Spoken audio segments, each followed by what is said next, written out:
ចាយើងខ្ញុំទៅទីនោះមានភាពកក់ក្ដៅណាស់បាទខេត្តកណ្ដាលយើងនេះក៏កក់ក្ដៅណាស់ដែរបាទខេត្តកណ្ដាលចម្រើនបាទបានចូលរួមបាទរៀបចំឲ្យមានការបណ្ណាំងកនភាពសบายរីរាយ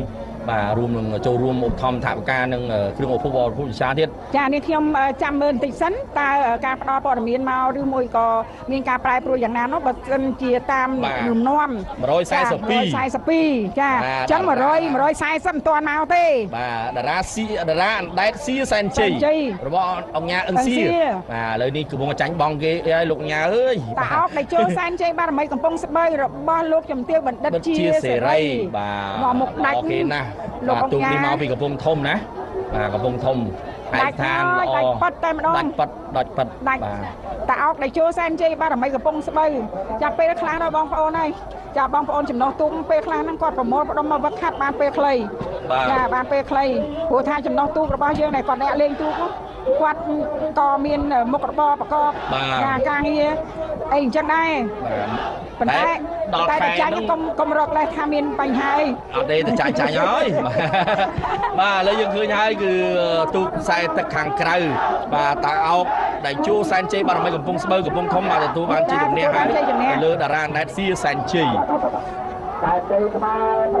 ថាសវណ្ណភូមិយៈស្ថាន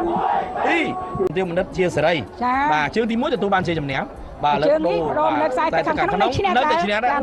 បាទទៅលើតារាអណ្ដែតសៀសែនជ័យល្អណាស់ល្បឿនបាទលោកអង្គញាអង្សៀនាំទូកមកច្រើនណាស់សម្រាប់ព្រះរាជពិធីបុណ្យនេះទូកច្រើនមែនទែនហើយលោកបានប្រកាសឲ្យទោះបីជាចាញ់ឈ្នះអីគឺជាសេចក្តីត្រេកអររបស់លោកក្នុងពេលវ័យចាស់នេះគឺដាក់ទុនទៅលើទូកមកលោកអង្គញាអង្សៀ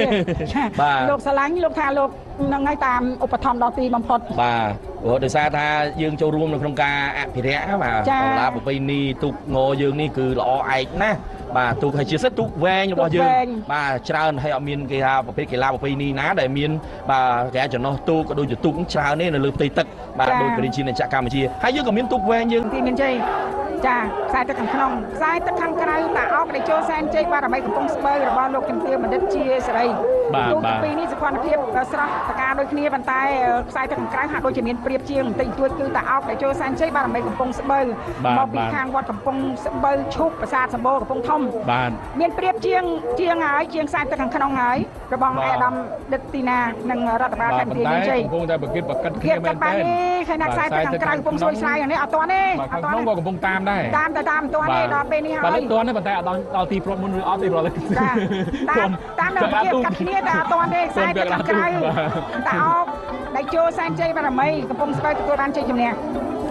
បាទចំណែកគូជាបន្តទៅទីនេះខ្សែទឹកខាងក្នុងតាអោកដែលចូលសែនជ័យបារមីកំពុងស្បូវបាទនៅប្រាសាទសម្បូរខេត្តកំពង់ធំដែលទទួលបានការឧបត្ថម្ភពីលោកជំទាវបណ្ឌិតជាសេរីបាទទេសាភិបាលធនាគារជាតិនៃកម្ពុជារបស់យើងបាទហើយខ្សែទឹកខាងក្រៅនោះគឺសវណ្ណរាជសីបារមីបន្ទាយមហានគរបាទនៅមង្គលបុរីខេត្តបន្ទាយមានជ័យចាអាយដាមដិតទីណាបាទរដ្ឋមន្ត្រីក្រសួង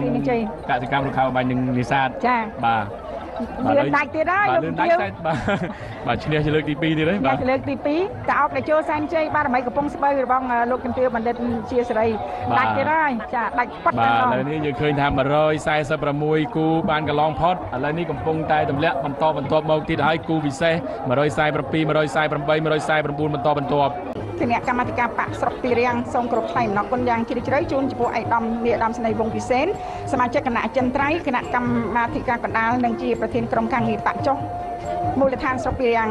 និងឯកឧត្តមលោកជំទាវក្រុមការងារចាដែលបានរួមសហការគ្នាឧបត្ថម្ភដល់ទូកដែលមានឈ្មោះថាយុទ្ធវង្សសែនជ័យចាសូមគោរពអរគុណគឺមានច្រើនណាស់ថវិកាសរុបទូកមួយទូកហ្នឹងគឺ8លានរៀលអាចថា5លានរៀលឯណោះហើយសរុបថវិកាទាំងអស់ដល់ទៅ77លាន57ម៉ឺនរៀលចាហើយក្នុងនោះក៏មានគ្រឿងឧបភោគបរិភោគជាច្រើនដែលយើងខ្ញុំសូមអនុញ្ញាតចាស់ជម្រាបជូនគូពិសេសបន្តទៀតតាអោកដែលចូលសែនជ័យបារមីកំពុងស្បូវខ្សែទឹកខាងក្នុងដែលទូកនេះមកពីខាងវត្តកំពង់ស្បូវឈប់ប្រាសាទសម្បូរកំពង់ធំខ្សែទឹកខាងក្រៅកោះកេរធិបតីចាក្រុងព្រះវិហារ បាទរដ្ឋបាលព្រះវិហារគ្រប់អរគុណឯកឧត្តមអត្បានេះគណៈអត្បាខេត្តព្រះវិហារសម្រាប់ការដឹកនាំទូកកោះកេរធិបតីបាទយើងឃើញថាឆ្លងនៅកំពន់ទី1ហើយទូកទាំងពីរតើឲ្យចូលសែនជ័យបារមីកំពង់ស្បូវជាមួយនឹងកោះកេរធិបតីនេះគឺប្រហាក់ប្រហែលគ្នាល្អណាស់បាទសម្រស់ក៏ចែកគ្នាម្នាក់មួយយ៉ាងចំណែកឯទឹកបាទខាងក្នុងខាងក្រៅបាទគឺស្របគ្នាតែម្ដងបាទស្របពេលដែលយើងឃើញថាខ្សែទឹកខាងក្នុងគឺឯកស្ថានពណ៌សចុងយ៉ាវ៉ាក៏សដែររំលេចភ្លេចតែម្ដងជាមួយនឹងកោះកេរធិបតីក៏ដូចគ្នាបាទឯកស្ថានពណ៌បាទក្រហមអាចនិយាយបានស្លាទុំចាទូកមុននេះដោយសារតែទូកគាត់ត្រូវខ្សែទឹកខាងក្នុងទេប៉ុន្តែដល់ទៅពេលគាត់នៅខាងក្រៅធ្វើឲ្យ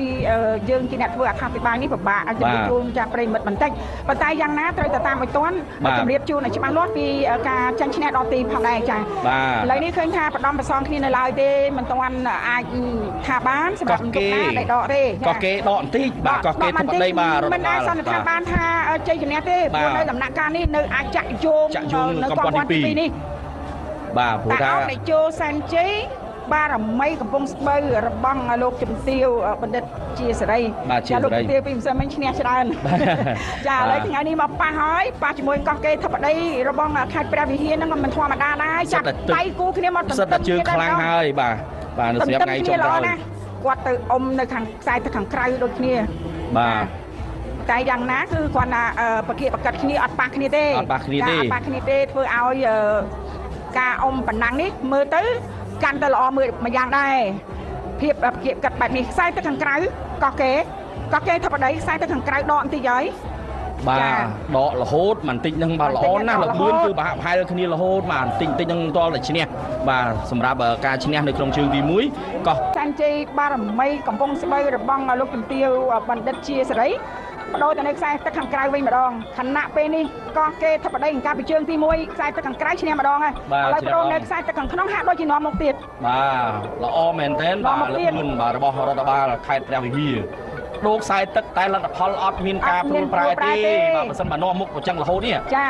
នាំមុខអញ្ចឹងរហូតគឺទទួលបានជ័យជំនះលើកទី2បាទជាលើកទី2ហើយតែឥឡូវយើងឃើញថាដាច់ច្រើនដែរបងចង់ពាក់កណ្ដាលទូកហើយបាទដកច្រើនចាចិត្តដាច់សកត់ពាក់កណ្ដាលហើយចាឥឡូវសកត់ពាក់កណ្ដាលទូកហើយបងប្អូនបាទឥឡូវយើងឃើញហើយបាទបន្ថែមលបឿនបើទោះបីជាដាច់ក៏នៅតែអត់បន្ថយដែរបាទបន្ថែមទៀតរហូតបាទមកដល់ទីគាត់ទទួលបានជ័យជំនះជាលើកទី2បាទទៅលើតអោកដែលចូលសែនជ័យបារមីកំពង់ស្បូវរបស់កំពង់ធំតែជ័យមកកំពង់ធំរបស់លោកជំទាវបណ្ឌិតបាទជាសេរី